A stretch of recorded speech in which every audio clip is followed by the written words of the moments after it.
My parents laughed when I said I'd leave one day, so I did. Now they call every week, but I don't answer any of their calls.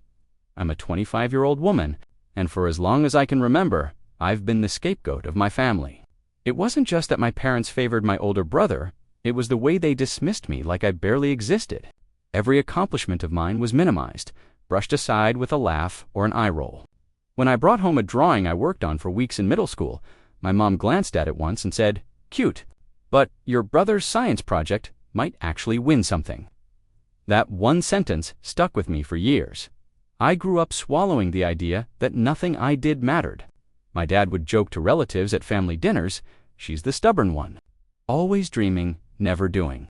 And everyone would laugh, even when I sat right there at the table, pretending not to hear. The sting wasn't just the word "zid," was the casual way. They made me the punchline of my own life. I remember once whispering to my mom late at night, "One day, I'll leave this house and never come back." She chuckled like I'd just told a silly joke. "Sweetheart, you wouldn't last a week without us." Those words dug into my skin like barbed wire. It wasn't just disbelief, it was mockery, and it burned. Even the environment felt heavy. Our house was always buzzing with chatter when it came to my brother's successes. But when it came to me, silence filled the room.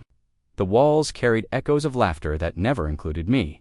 I used to lie awake staring at the ceiling, replaying the moments they made me feel invisible, promising myself that one day, somehow, I'd prove them wrong. But at that time, I was still just the family's scapegoat, the joke no one ever took seriously. Some of the worst memories I carry aren't from inside the house, they're from when my parents decided to humiliate me in front of others. I still remember being 15, sitting at a family gathering, when my uncle asked me what I wanted to do when I grew up. I said, timidly but proudly, "I want to be a writer." My dad burst out laughing, a loud, sharp laugh that cut through the whole room. "A writer," he said, shaking his head. "This girl can barely write an essay for school. She'd starve in a week." The whole table chuckled along with him, while I sat there, my face burning, staring at my untouched plate. My cousin leaned over and whispered, "Ignore them," but the damage was done. I felt like I had been stripped naked in front of everyone. And it wasn't just family. At church, when someone asked me if I had plans for college, my mom said loudly, "Plans? She can't even stick with a hobby. Don't waste your time." People smiled awkwardly, but nobody defended me. I wanted to disappear, to crawl inside myself and never come back out. The thing that hurt most wasn't just their words. It was how natural it was for them. They didn't just mock me at home. They carried their dismissal of me everywhere, as if they needed to make sure the world knew I was a disappointment. Every laugh, every smirk, every time they brushed off my voice made me shrink smaller and smaller. I remember crying quietly in my room that night after the family gathering, clutching a notebook where I had written pages of stories I'd never show anyone. My parents' laughter echoed in my ears, and I swore, with tears running down my face, that if I ever left, I'd never let them laugh at me again. If there's one thing that burned the deepest, it was watching the way my parents treated my brother compared to me. He was the golden child, the sun they orbited around while I was just a shadow they stepped over. Every little thing he did became a headline in our house. If he got a B on a math test, they'd cheer like he'd won an Olympic medal. When I brought home an A in English, my mom barely looked up from her phone. "Why can't you be more like your brother?" My dad would mutter, shaking his head. "He actually tries." They said it so often it became a mantra, a drumbeat in the background of my childhood. My brother never had to lift a finger in the house, but I was expected to do chores, run errands, and clean up his messes, literally and figuratively. I overheard my parents talking in the kitchen. My dad said, "She'd never amount to anything. At least we've got him." My mom sighed in agreement. I stood frozen in the hallway, clutching a pile of laundry to my chest like a shield, fighting the urge to burst into tears. Even the atmosphere in the house changed when it was about him. The walls practically hummed with pride when my brother walked in. They decorated the fridge with his sports photos, his certificates, his achievements. There wasn't a single thing of mine on that fridge like I didn't exist. I started keeping my accomplishments to myself, hiding my drawings, my writing, my little victories. Why bother sharing when all it got me was a shrug? But deep inside, resentment and determination were brewing together like a storm. I knew I couldn't keep living in his shadow forever, and one day, I promised myself I'd step out of it completely. No matter what it took, the breaking point came the day I got my college acceptance letter. I can still picture the envelope in my trembling hands, the bold letters telling me that, for once, my hard work had actually paid off. For a moment, I let myself feel proud. I ran into the living room, letter in hand, just hoping that this time would be different. "Mom? Dad, I got in," I said, smiling so wide it hurt. They looked up from the TV, glanced at the paper, and then laughed. Actually laughed. My dad leaned back in his chair and said, "You? College? You'll drop out by the end of the first semester." My mom smirked, shaking her head. "Don't get ahead of yourself, sweetheart. We don't need another failure to pay for." It felt like the air had been sucked out of the room. My chest burned, and my hands shook as I clutched that letter like it was my last lifeline. "Why do you always do this?" I shouted. "Why can't you believe in me for once?" My dad laughed harder. "Because believing in you would be a waste of time." Something inside me snapped. Tears blurred my vision as I yelled back, "One day, I'm going to leave this house and never come back. You'll see." They both chuckled like I'd just told the funniest joke in the world. My mom even said, "Sure, honey, we'll see how far you get." That was the moment the switch flipped. Their laughter didn't break. MIT lit a fire in me. And as much as it hurt, I knew right then, one day, I wasn't just going to leave. I was going to make sure they regretted ever doubting me. I didn't storm out that night. I didn't make some dramatic announcement and leave a door slamming behind me. I packed ambitions into quiet pockets and turned my anger into a plan, one small, steady step at a time. For weeks after the college letter, I moved like a ghost in my own life, smiling at dinner, nodding when they mocked me, all the while hiding spreadsheets and bookmarked job listings on my phone. The plan had to be invisible. If they smelled it, they'd smother it with more laughter or sabotage. I opened a bank account in secret, tucking away the small change from babysitting gigs and weekend shifts. Every receipt I folded into my wallet felt like fuel. I applied for scholarships and part-time jobs, wrote out budgets on the back of old envelopes, and mapped the bus route to a part-time internship 2 towns over. I learned how to stretch ramen and make a grocery list that could survive a week. It was humbling work, no glamorous montage, just late-night emails, nervous phone interviews, and the clench of hope in my chest every time I hit submit. At home, I watched them laugh at him and roll their eyes at me, and I practiced keeping my face neutral. "What are you doing on your phone?" My mom asked one afternoon while I pretended to scroll social media. "Just talking to a friend," I lied, my throat thick. She snorted and went back to praising my brother's latest accomplishment. The lie tasted metallic. But the secrecy was necessary. There were moments when doubt crept in, nights I lay awake listening to the hum of the fridge and wondered if I was being childish, reckless, or cruel. But the resolve never left. I pictured myself in a tiny apartment with a secondhand lamp and a stack of my own achievements on the fridge. I pictured silence that wasn't filled with their laughter. Every small victory and accepted application. A paid deposit felt like pulling a thread that would one day unravel the whole fabric of their certainty. About me, I was building a life in the margins. And with each quiet step, the room that had once felt like a cage grew a little less suffocating. The night I finally left is burned into my memory. The house was quiet, the kind of quiet that makes every creak in the floorboards sound like an alarm. My brother was asleep. My parents' TV murmured faintly through their bedroom wall, and I sat on the edge of my bed, staring at the packed duffel bag at my feet. My heart pounded so hard I could hear it in my ears. I had been planning this moment for months, hiding, rehearsing, and now it was here. My hands shook as I zipped the bag closed, and I slipped a folded note under the lamp on my nightstand. It said only 8 words. "I'll be fine without you. Don't worry." The irony made me almost laugh, but my throat was too tight. I tiptoed down the hallway, every step feeling like it might betray me. My mom stirred once, coughing, and I froze mid-step, clutching the bag like a lifeline. When silence returned, I forced my legs to keep moving until I reached the front door. The cold metal of the knob felt like freedom in my hand. The night air hit me like a wave. It smelled damp, fresh, and terrifying. For the first time, I wasn't just imagining Lev and I was doing it. My phone buzzed in my pocket with a friend's text. I'm outside. Relief washed over me as I saw headlights in the distance. I ran across the yard, the grass wet against my sneakers, my chest burning with a mix of fear and exhilaration. As I slid into the passenger seat and whispered, "Go, go, go," I looked back one last time at the house that had caged me for years. The windows were dark, but in my mind, I could still hear the laughter, their disbelief that I'd ever make it on my own. And in that moment, leaving wasn't just an escape. It was my first real victory. Leaving felt like victory until reality hit me. Freedom didn't come wrapped in comfort. It came with cracked walls, secondhand furniture, and a constant knot of fear in my stomach. The first place I lived was barely more than a box peeling paint, a mattress on the floor, and a single flickering bulb that buzzed whenever I switched it on.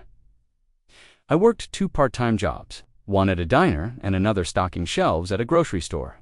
My hands were blistered, my back ached, and my feet felt like they were made of lead every night. But as exhausting as it was, I would collapse on that mattress and still feel lighter than I ever had in my parents' house. There were nights when I cried myself to sleep, whispering maybe they were right.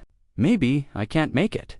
And then I'd wake up to the sound of my alarm at 5:30 a.m., drag myself into the cold bathroom, and remind myself, at least the silence here is mine.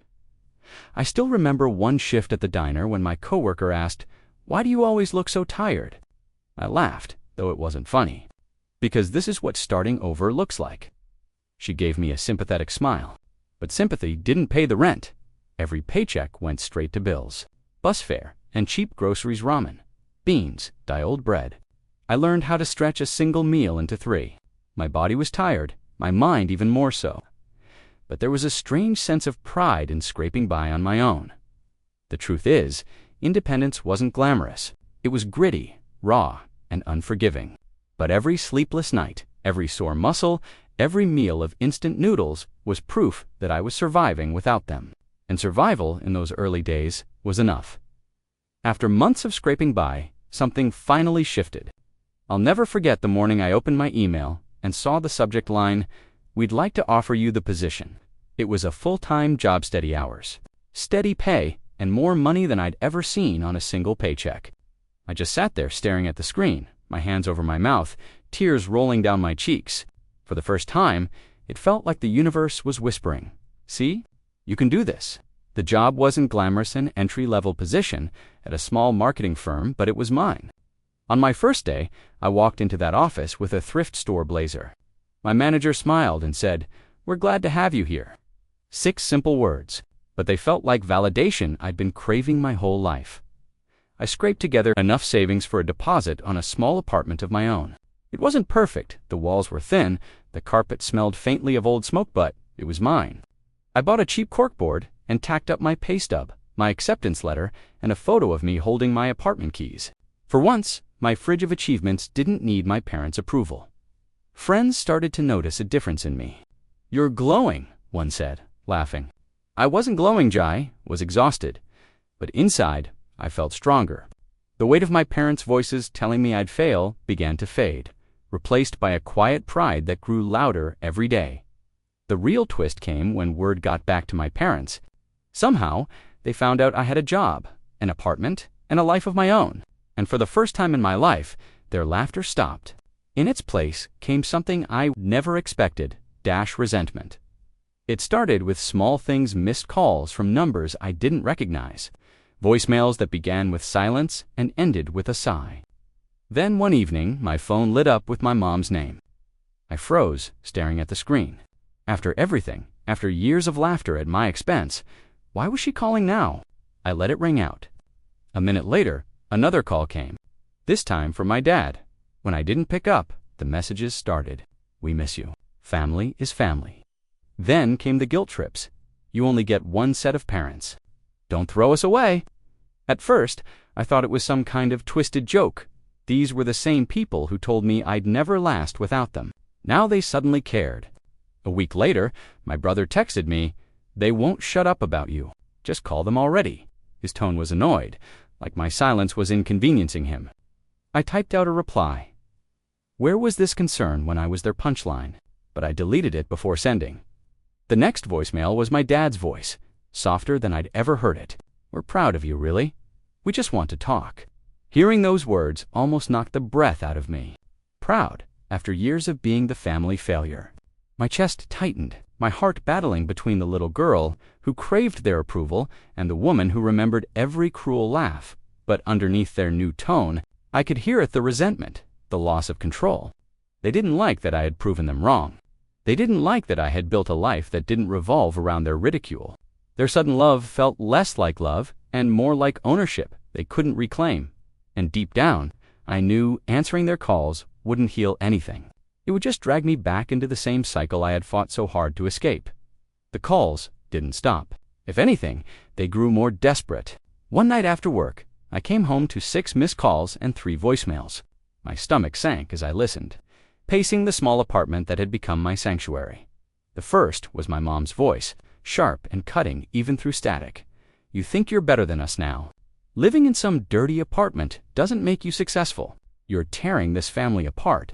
The second was quieter. My dad this time, sighing heavily. "We raised you. We fed you. You owe us. Don't forget where you came from." By the third, my mom's tone had shifted to something almost pitiful. "We don't have much left. If you loved us, you'd help us out." Their words pressed down on me like a weight I couldn't shake. For the first time since leaving, I felt myself cracking. I sat on the edge of my bed, head in my hands, asking myself if they were right. Did I owe them? Was I cruel for cutting them off? I texted a friend that night. "Am I a bad daughter for walking away?"